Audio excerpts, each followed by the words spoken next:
Ladies and gentlemen, and app creators, and also innovators and makers during the quarantine. So today we're going to be talking about the login demo.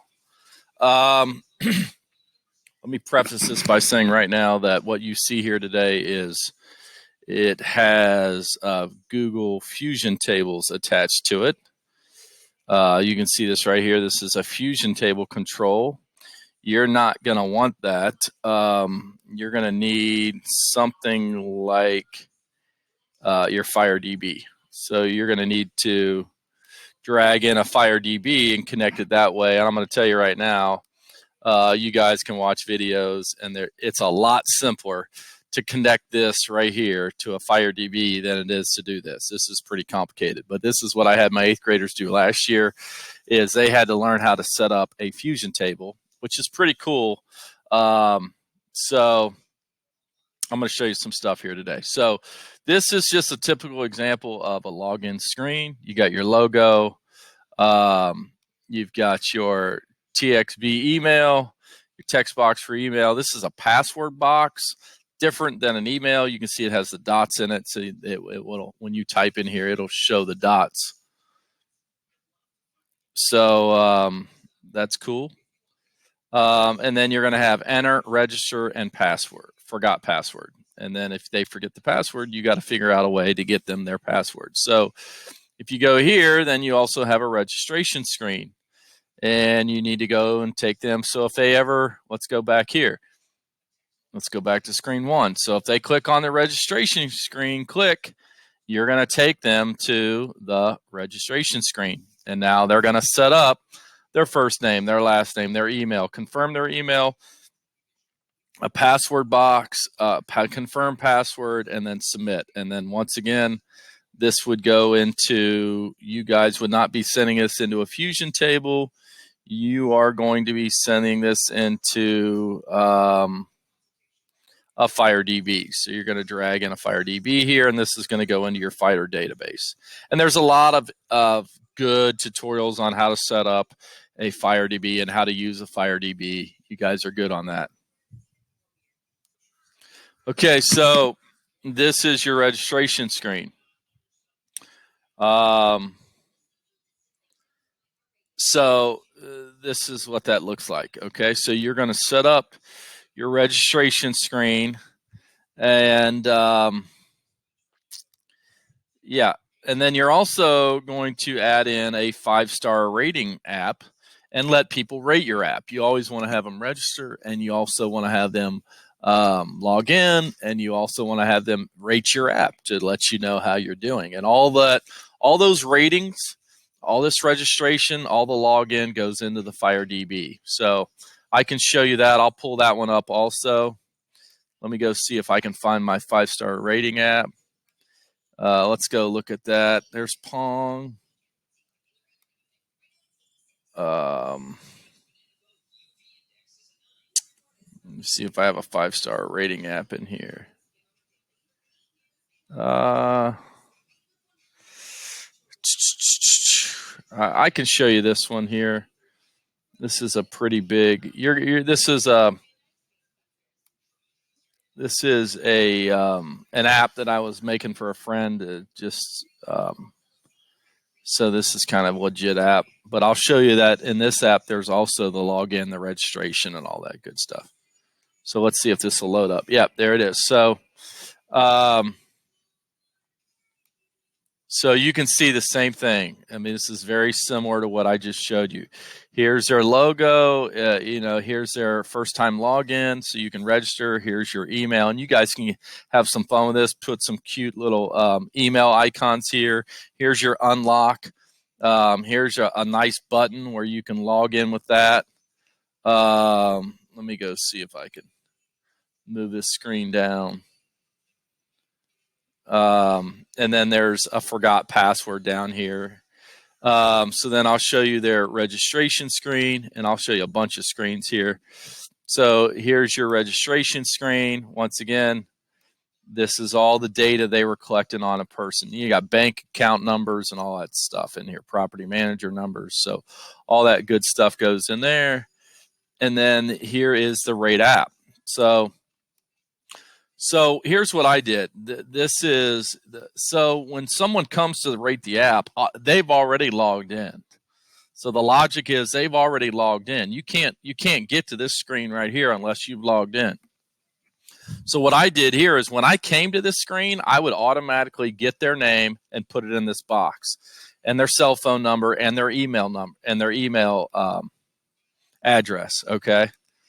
And then, so I already knew who was rating. And then what I did, they wouldn't have to enter this stuff again. So that was nice. You don't want to have to make them enter. We already know who's using the app because they logged in. So then you can say, okay, that's bad app, or it's okay, or it's fine, or it's good, or it's awesome. And then here you can go back to your home screen. Okay. So tell us what you think of your app. You also want to have a comment in here. So okay, so that's a good idea of a 5-star rating app. Now they're doing your 5 smiley faces, or you can do the 5-star rating. Either one, it doesn't matter. If you like the smiley faces, go for awesome, good, fine, okay, bad. Or if you want to go to the 5-star rating, 5 stars, 1 stars, 2 stars, 3 stars, that's fine. However you want to do it. But instead of going down in these fusion tables, like I said, you guys are going to be putting this into a FireDB. All right, so let's go back to my app, and we're going to go back to my login app, and let's see if this one's it. I think this is the one I was in earlier. Okay, so that's more like mine. Once again, you can see, it's your logo. You guys can have fun doing your logos in GIMP. This is your registered email. This is your password, login, register, forgot password. So that's actually mine. That was the beginning of my personal app that I was making. So that's cool. That's another login screen I can show you. Now you've got 3 of them. Okay, and now we'll go to login period 2.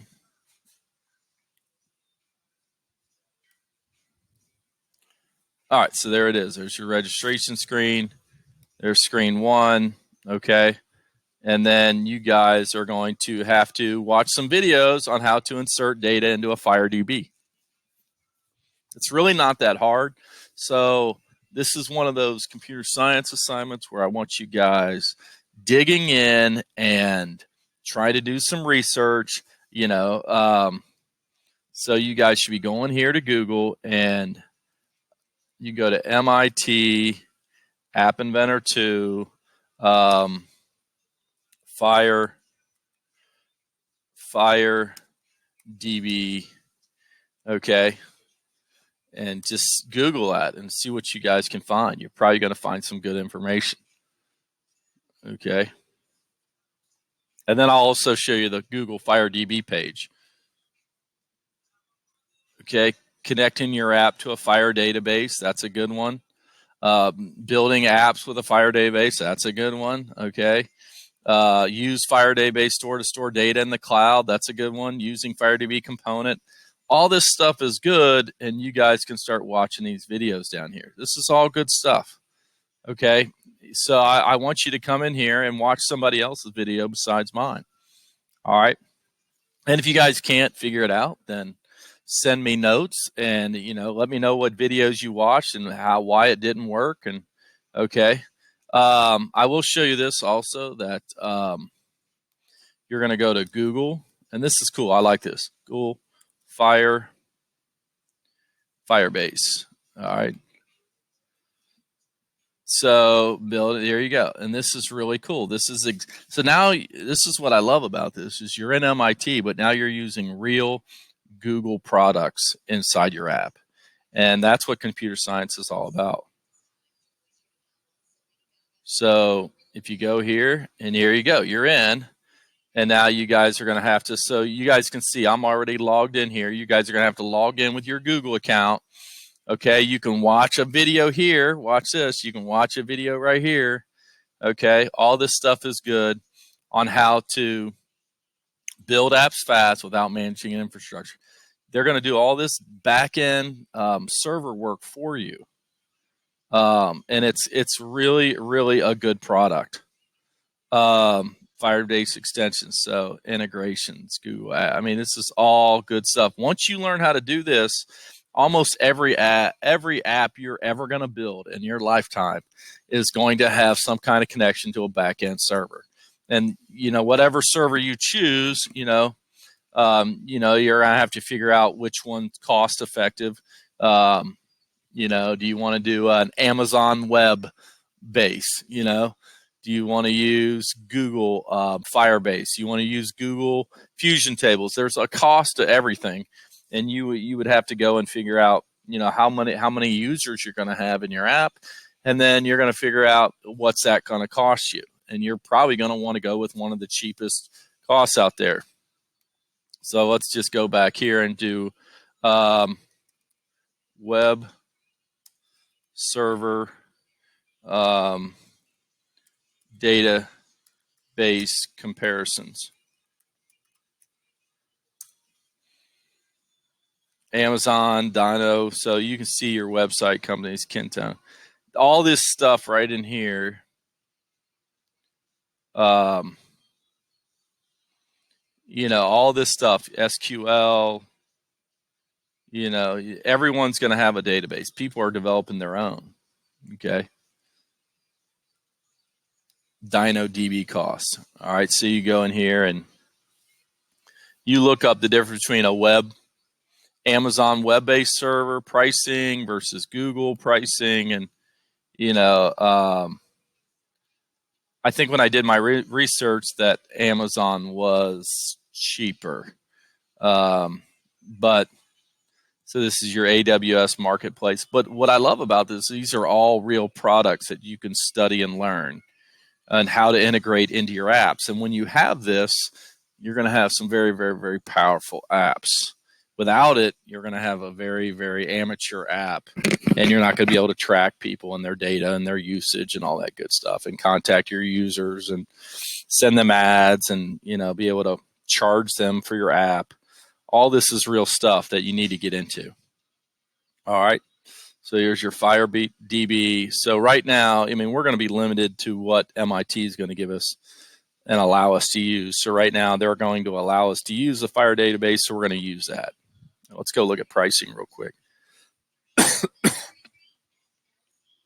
So, yeah, so there's some pricing. And here you go. So this is 18 cents a gigabyte, right? So you have to go and figure out how many of these, 2,000 writes a day, 2,000 reads a day, 2,000 deletes a day. You got to figure out how much your usage is. Are you going to be using 40 cents per million, or you want to pay 18 cents per gigabyte? A penny or 6 cents. You got to figure out, all these prices and how much you want to use. So this is a FireDB. This is a great plan. And let's go look at products. And here's some good stuff here. All right. So you're going to watch some videos on how to set this up.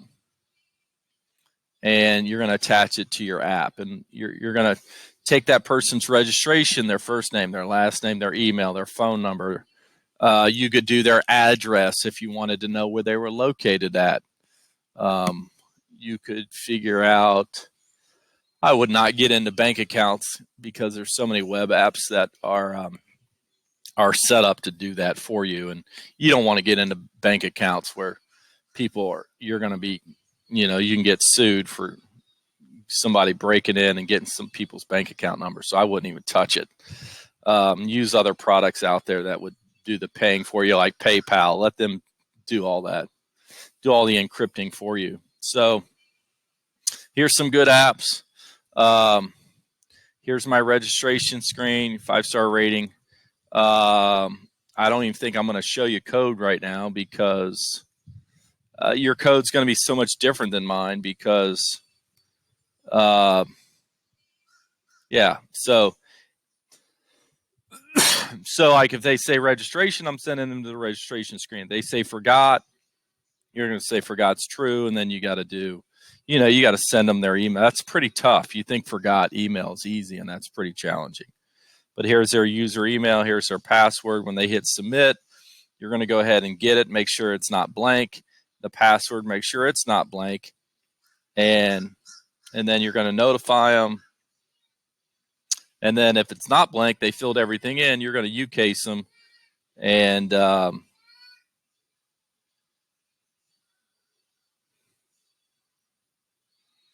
password box is missing. So you're just going to go in here and start getting them your text from your password box that goes right there. All right, and then you're going to conduct a query on not your Fusion table, but your you're now going to start going into your FireDB.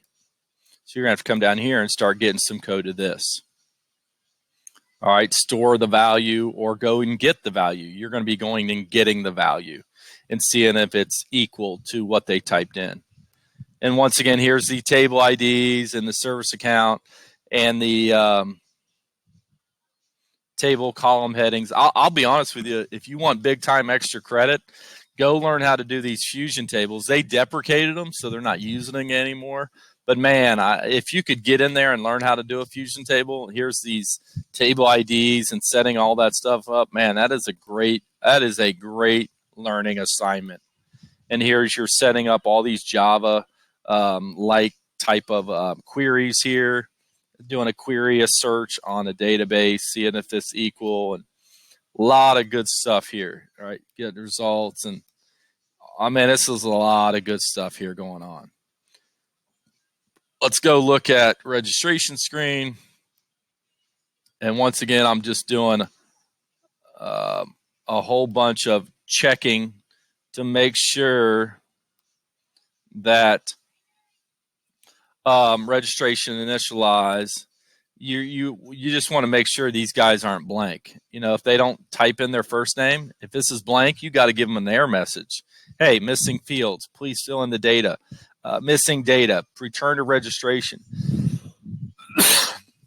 So if they leave any of these blank, I'm giving them this warning sign here, because you want everything filled in. And then here you're just going to submit it to the Fusion table, which this is not going to be a Fusion table for you. Here you're going to insert this into a Fire database. So this stuff right here is going to be different for you. All right, so we're going to learn how to set up a FireDB here. All right. Okay, so I hope this helps. I hope this is a good video for you. Comment below. Let me know how it was for you and if you learned something. And then also you can email me with any questions at richterd@butlertech.org. And I will try to field as many questions as I can. Have fun, keep calm, code on, and stay healthy. Bye.